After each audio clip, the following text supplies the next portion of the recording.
everyone. Today we will be showing the step-by-step process of peer-to-peer connection.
First is go to File Explorer. Then, click po natin yung network.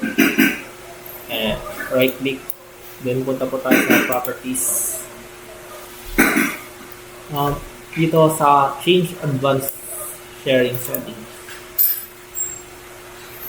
Pagkapunta dito sa Advanced Sharing Settings is click natin itong lahat ng button i-on except sa password protected sharing. And then after neto, punta ulit dun sa File Explorer and gagawa tayo ng example folder para yun, example.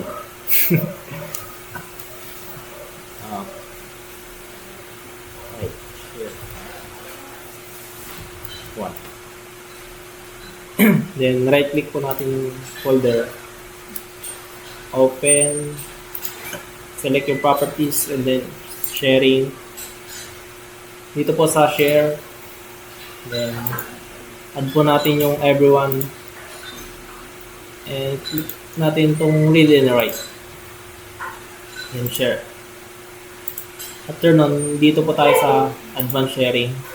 Share this folder. And yung permission po, i-allow natin yung full control.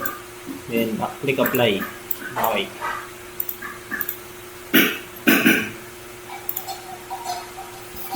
So po nun, maglagay tayo ng example na file sa loob ng folder para po malaman natin kung gumagana yung file share.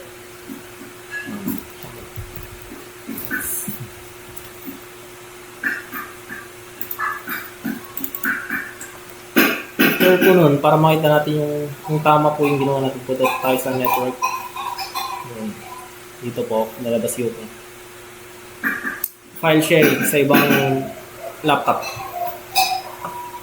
Para po ma-access natin yung file, pwede rin po tayo punta dito sa run and ilagay po natin yung IP address ng laptop natin dito sa kasabay ng backslash. Para po malaman kung nasan yung IP config, punta po tayo sa CLD. I-type po natin IP config. Dito po, lalabas yung ating IP address. Yan po ang ilalagay natin sa run.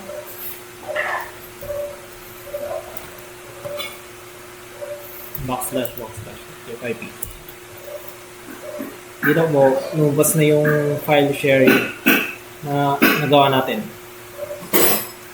I-send po sa PC number 2.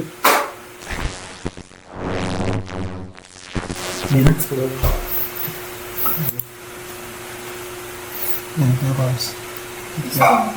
Sige. So, gaya lahat ng mga ginawa sa unang PC, ganun din yung gagawin dito sa PC number 2 para makita din yung mga folder na shinare.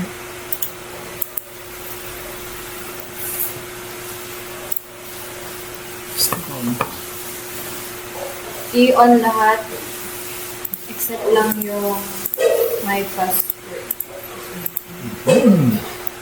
Password protected siya.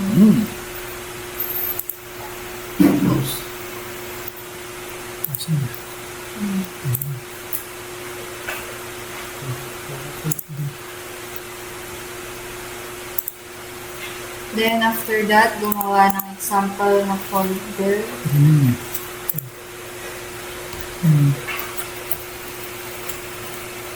File sharing.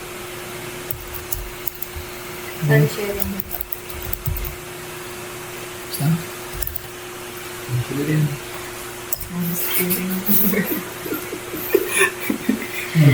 Gawa ng Then click right. Then properties. Then share. I-visible pa natin sa everyone. Then add. Tapos i-access po natin as read and write.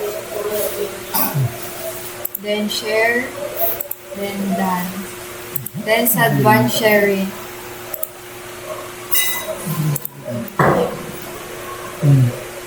Lagyan po natin lahat ng check. I-allow natin lahat para ma-access ng ibang laptop yung file na shinare natin.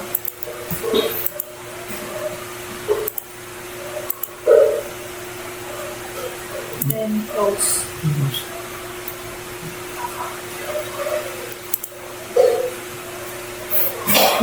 may PC lang.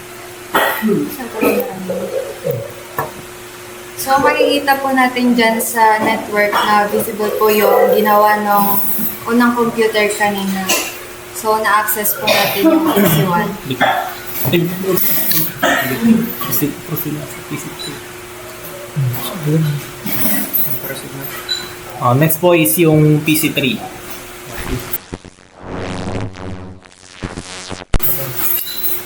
So, gaya po ng ginawa nung PC1 tsaka PC2, okay lang po yung File Explorer. Okay, guys. Tapos kayo ang Network.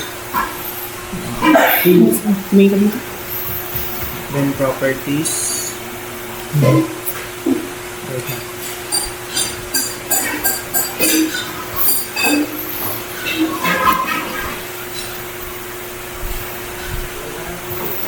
Then, click na lang natin yung Change Advanced Sharing Settings.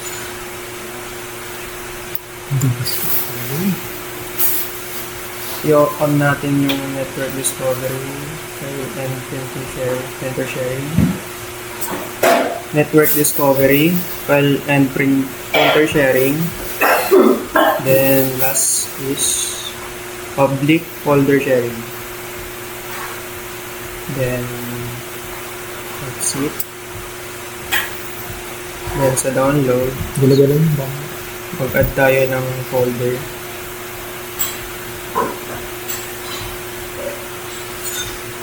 Nilagay lang natin as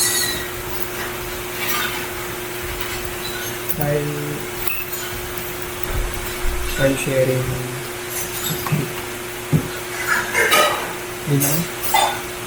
Then enter. Then, click lang natin yung folder, properties, then sharing, share, lagyan tayo as everyone. Then read and write, then share, done, advanced sharing, share this folder. Then, permission. I-allow lang natin yung full control. Then, apply. Okay. Apply. Okay. Then, close. Then, punta tayo sa network.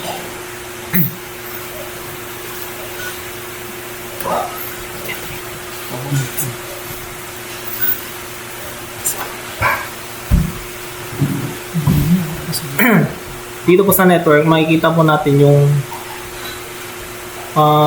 na file share ng gawa ng unang PC. Okay, open po natin. Dito po, meron na po yung na-share na file ng PC2.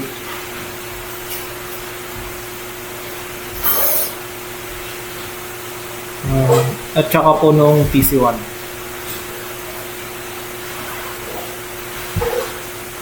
Dito po. And doon na po nagtatapos ang aming presentation ng peer-to-peer file sharing.